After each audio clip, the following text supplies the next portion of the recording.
amaliyah-amaliyah yang diamalkan oleh para ulama, oleh para ulama, khususnya ulama-ulama ahlus sunnah wal jamaah. Di antaranya amalan kirim-kirim pahala, ya, amalan kirim-kirim pahala. Karena sering orang nanya dan ada juga yang bingung, pahala itu apa bisa ditransfer? Ya, pahala apa bisa ditransfer? Saya mau transfer pahala, kirim pahala, bisa atau tidak? Ada yang mengatakan tidak bisa. Kalau orang sudah meninggal ya sudah selesai urusannya sendiri-sendiri. Terus ada yang bilang bisa. Ya, enaknya yang seperti apa? Ya, kalau mau ngurusi beda pendapat sampai hari kiamat tidak ada yang tidak berbeda pendapat. Ya, pendapat itu selalu banyak, perbedaan itu selalu banyak. Makanya saya ajarkan ini bukan untuk membuat perbedaan, tapi yang mantep sampai bisa biar semakin mantep. Ya, yang tidak mantep biar paham alasannya teman-temannya yang suka kirim pahala, sehingga nanti bisa memaklumi, oh ternyata teman saya itu punya dasar yang kuat, oh ya wes lah silahkan dia kirim-kirim, kalau saya nggak ngirim, misal dia begitu kan bagus jadinya. Tapi kalau ngelek-ngelek kan jelek. Nah judulnya juga ngelek-ngelek, menjelek-jelekkan, nggak akan sampai sesat dan seterusnya. Maka itu bukan sikap yang baik. Pertanyaannya sederhana, apa betul orang mati itu selesai? Ya, apa betul selesai urusannya? Jawabannya salah. Justru orang meninggal itu urusannya baru saja dimulai. Ya, urusannya baru saja dimulai. Yang tercatat selama hidup dicatat itu, ya, nanti setelah meninggal bisa nambah buruknya, ya juga bisa nambah baiknya. Buruknya bisa nambah, baiknya juga bisa nambah. Nah, itu katanya kalau meninggal sudah nggak bisa amal. Betul, orang meninggal sudah tidak bisa melakukan amal yang mendatangkan pahala untuknya. Amal yang mendatangkan pahala hanya bisa dilakukan semasa hidup di dunia. Tapi setelah meninggal masih bisa beramal. Nah ini mungkin banyak yang bingung ya, mosok wong mati amal, setelah meninggal masih bisa beramal. Contohnya setelah meninggal ceramah masih bisa. Bukan videonya, betul-betul orangnya. Setelah meninggal ceramah, setelah meninggal baca Al-Quran, setelah meninggal sholat, setelah meninggal datang pengajian, itu bisa, tapi tidak nambah pahala. Nggak bisa nambah pahala. Jadi bisa sholat, bisa amal apapun yang diizinkan Allah, tapi pahalanya sudah selesai, tidak bisa ditambah dengan amalannya setelah meninggal dunia. Bib, kok rada aneh toh? Kok rada aneh? Nggak aneh. Cuman kadang kita yang nggak mau belajar dengan tenang. Oke, orang meninggal sholat, nggak usah bingung. Isra dan Mi'raj, Nabi Muhammad SAW itu sholat berjamaah di Masjidil Aqsa. Makmumnya semua sudah meninggal. Betul kan? Makmumnya adalah ruh-ruh para nabi dan rasul. Ya, ruh-ruh para nabi dan Rasul. Itu masih hidup atau sudah meninggal? Sudah meninggal. Kecuali Nabi Isa alaihi salam, Nabi Khidir alaihi salam, dan beberapa nabi lagi yang diriwayatkan masih hidup. Yang lain sudah meninggal dunia semua. Ada yang ngomong, itu kan nabi. Ya betul itu Nabi, tapi jangan lupa Nabi kita SAW bersabda, al ulama warathatul anbiya, para ulama itu pewaris Nabi. Jadi apa yang dimiliki Nabi Allah juga berikan kepada ulama, kadarnya cuman berbeda. Ya kadarnya cuman berbeda, tapi apa yang dimiliki Nabi warisannya jatuh ke para ulama, kadarnya berbeda. Baca Al-Quran, sholat lagi. Dikatakan waktu Nabi SAW itu ziarah ke makamnya Nabi Musa dalam perjalanan Isra, melihat Nabi Musa yusolli, lagi sholat di makamnya. Ya sholat di makamnya, tempatnya di makamnya, tapi alamnya alam barzah. Jangan dipikir, sak kotak terus sholatnya piye gitu ya. Bukan satu kotak gitu, alam barzah yang luas, cuman titiknya pintunya di situ. Nah di situ, tapi enggak di situ gitu ya, luas. Lagi sholat Nabi Musa alaihi salam. Kemudian ketika Mi'raj, Nabi kita Muhammad SAW dapat ceramah. Dapat ceramah dari siapa? Nabi Ibrahim alaihi salam. Sampaikan salamku kepada umatmu, dan sampaikan kepada umatmu, surga ini tanahnya subur, dan tanamannya adalah ucapan subhanallah walhamdulillah wala ilaha illallah wallahu akbar. Di riwayat yang lain, la haula wala quwata illa billah. Nah ini sudah meninggal masih bisa ceramah, masih bisa mengajar. Ya ini contoh. Sampai di sini paham atau belum paham? Paham. Berarti orang meninggal bisa amal atau nggak bisa amal? Bisa, tapi tidak bisa menambah pahala. Pahala itu bisa bertambah lewat yang hidup. Lewat yang hidup. Makanya Nabi Muhammad SAW menyatakan anak cucu Adam kalau meninggal dunia terputus amalnya, kecuali dalam satu hadis dari 3 jalan tuh ya.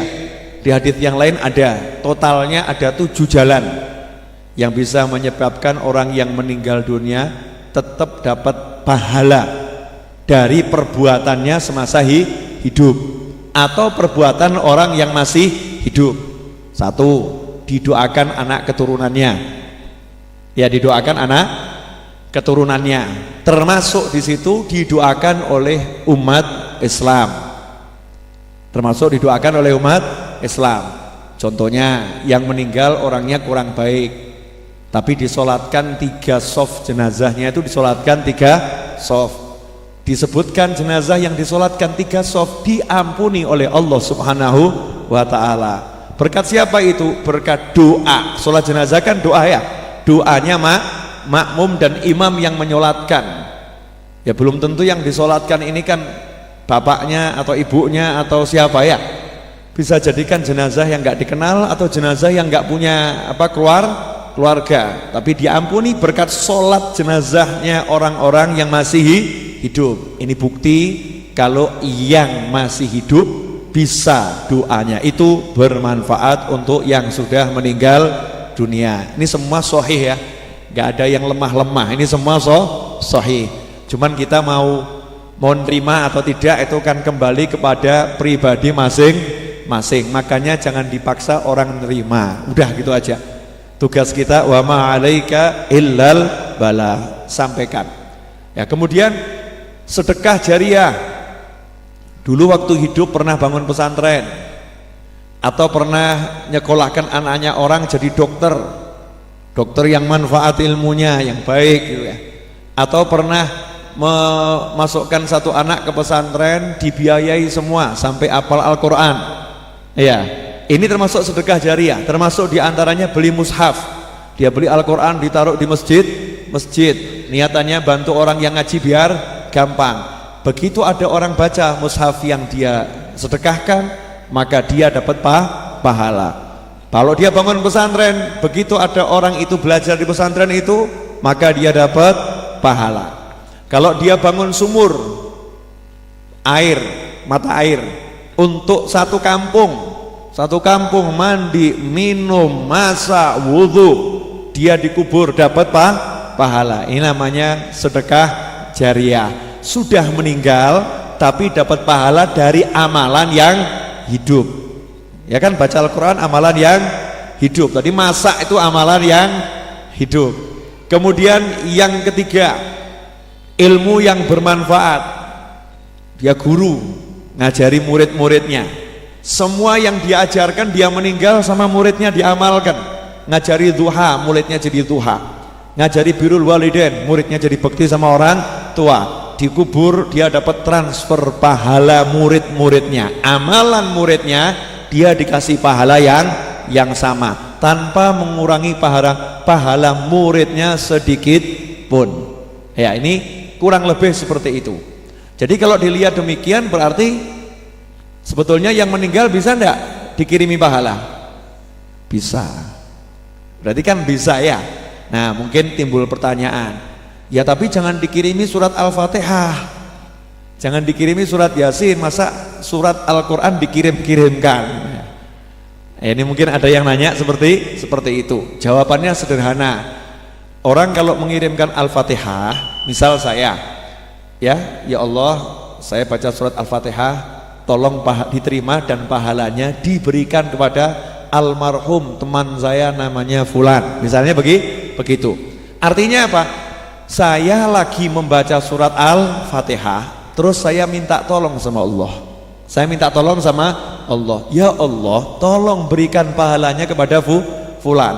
Berarti saya lagi berdoa. Saya lagi berdoa. Dan setiap pendoa harus yakin doanya dikabulkan. Harus yakin doanya dikabulkan. Dan kita nggak boleh prasangka buruk, doa orang ini tidak akan kabul, kecuali kalau orang itu jelas-jelas melakukan hal yang menyebabkan doanya tidak terkabul. Misalnya dia pakai pakaian yang haram dari mencuri, makanannya haram. Tapi kalau ada orang udah bentuknya bagus, doa kita kan nggak bisa nuduh orang itu doanya nggak terkabul. Makanya setiap saya berdoa, saya yakin doanya kabul. Berarti saya minta sama Allah untuk menyampaikan, ya sampai, kan seperti itu. Nah terus ada yang ngomong, kan nggak bisa, ini kan amalan kamu, bukan amalan yang meninggal dunia. Salah, itu bukan amalan saya, itu amalan yang meninggal dunia. Kok bisa? Iya, saya mau mendoakan dia karena dia pernah berbuat baik sama saya. Berarti itu termasuk ilmunya yang bermanfaat. Paham kan?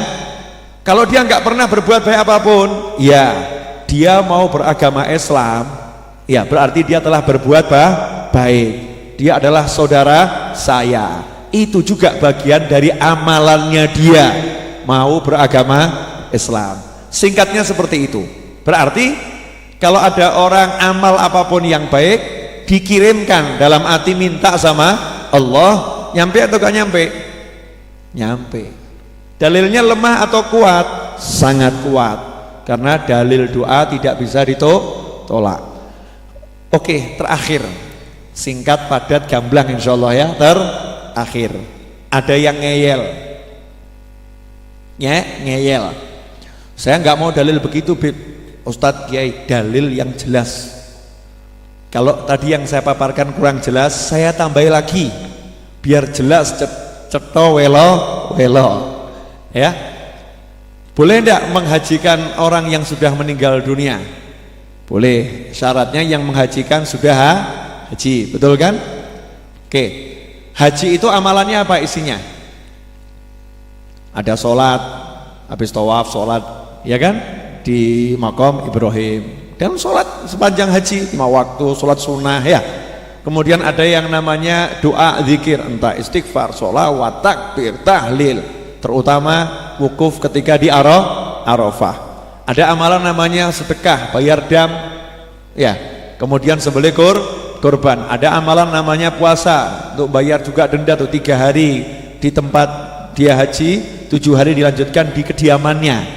Dia di tempat dia tinggal 10 hari, itu puasa. Artinya dalam ibadah haji ada puasa, ada sholat, ada zikir, ada sodakoh, dan itu semua amalan Islam. Ya itulah kurang lebih amalan Islam. Dan Nabi mengatakan itu boleh diizinkan. Dan begitu seseorang menghajikan orang yang meninggal dunia, yang meninggal tadinya nggak punya pahala haji, tiba-tiba punya pahala haji. Paham kan? Berarti pahala haji ini bisa dikirimkan. Pahala haji bisa dikirimkan. Nah kalau pahala haji bisa dikirimkan, ya Kenapa Al-Fatihah nggak bisa?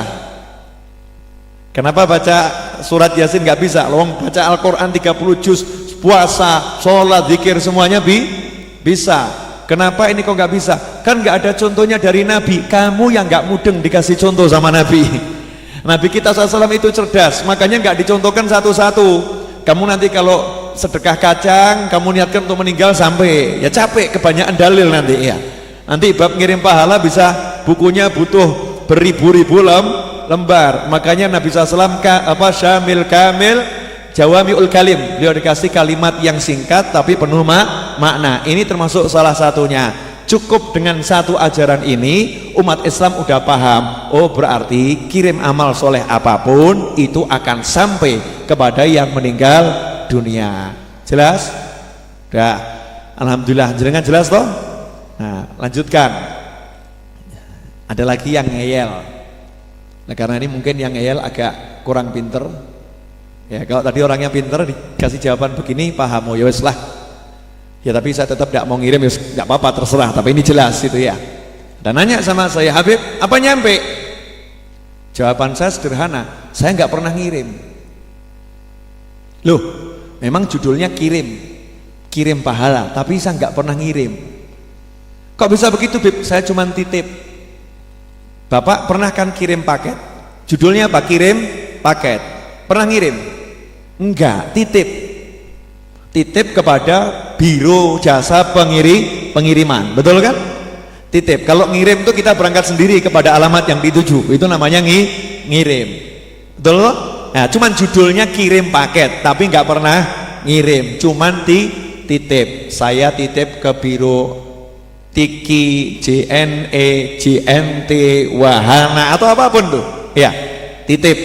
Nah, terus ada yang nanya, Habib paketnya sampai enggak? Ya, katanya bironya pasti sampai. Lah Habib tahu enggak sampai enggak? Ya caranya cuma dua. Kalau saya mau tahu sampai atau tidak, caranya cuma dua. Saya telepon yang saya kirimi, saya tanya, halo, paketnya udah sampai belum? Betul kan? Nah, kalau dijawab sampai berarti masalah selesai. Betul. Nah, kalau ternyata alamatnya nggak ada, nomor teleponnya nggak ada, caranya bagaimana? Tanya ke paketnya. Barang sudah dikirim belum? Kalau sudah sampai belum? Sudah diterima belum? Semua ada laporannya. Begitu pula terhadap yang meninggal dunia. Saya cuman titip paket, Allahumma, ya Allah tolong sampaikan. Betul. Nah, jenengan punya pilihan dua, tanya kepada yang dikirimi. Nah, kalau mau nanya sama yang ngirimi berarti mati ose. Silahkan meninggal dulu, nanti nanya sampai ada paketnya, betul kan? Ya, meninggal dulu.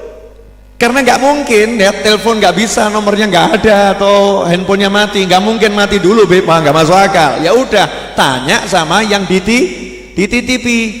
Lu gimana caranya nanya ke Allah? Gampang. Allah sudah jelaskan dalam Al-Quran, dan Allah telah menjelaskan lewat sabda-sabda Nabi Muhammad SAW.